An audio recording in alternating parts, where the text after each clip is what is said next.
I'm Nikol and this is Lumir, and we welcome you back at a new episode with Patchení's Nikol. Today we will be creating a little handy utility patch for effects. So sit down, make yourself comfortable and get ready to do some tricks. But at first, let's describe what we're about to do. You know common mixing consoles for audio, right? Pew! Bunch of separate channels with volume and equalizer that get mixed into one common stereo output. On a pretty portion of them, you can find also potties marked like send, effect, AUX, which stand for auxiliary, or also some other words, depends on the manufacturer, really. And that is so-called effect send path, and it lets you to route a portion of signal from individual channels to the external effect unit, such as delay or reverb, and back to the mixing console. It's a total necessity when you're mixing drums, and gets really dope if you use feedbacks here and there. But hey, lesson about making banging techno with mixer and feedbacks we can do another time. Am I right, baby? So let's bring this effect send functionality to your modular system.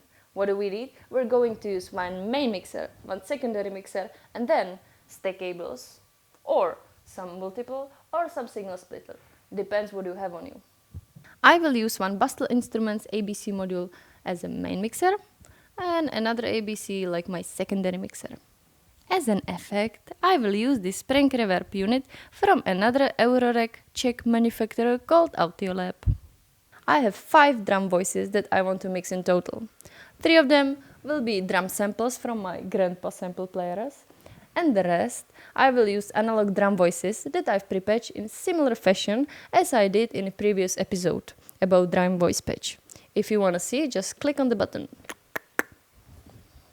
So now we are listening to an output from my main mixer, which has dry sounds of kick, snare, hi-hat, rim shot, and clap. I had split signals using stack cables, multiple, and this simple signal splitter that was originally meant for headphones. To bring the sound in exactly same fashion to my secondary mixer. So here I also have kick, snare, hi-hat, rim shot, and clap.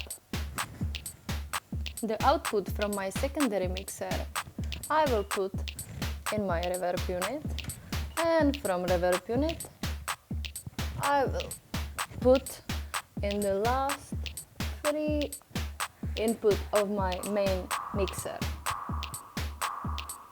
So now my main mixer has drum volume settings for kick, snare, hi-hat, clap, rim shot, and effect level.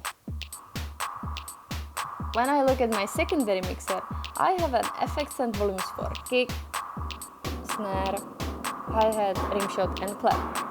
That comes really handy in live situation, so you can choose which of your voices go on the effect on the fly.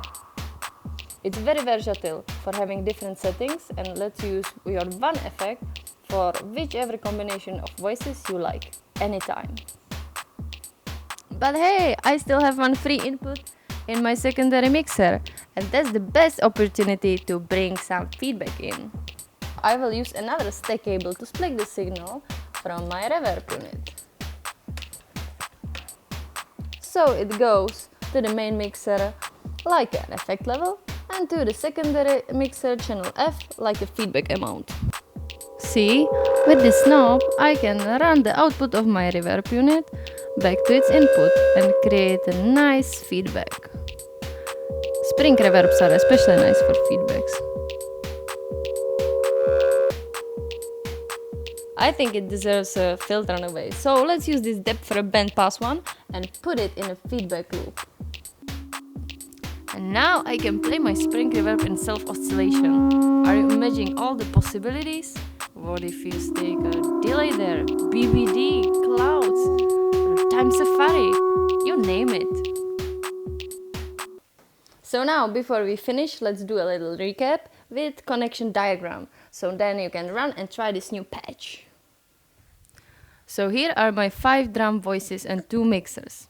Each of the drums goes to both mixers and same time like this.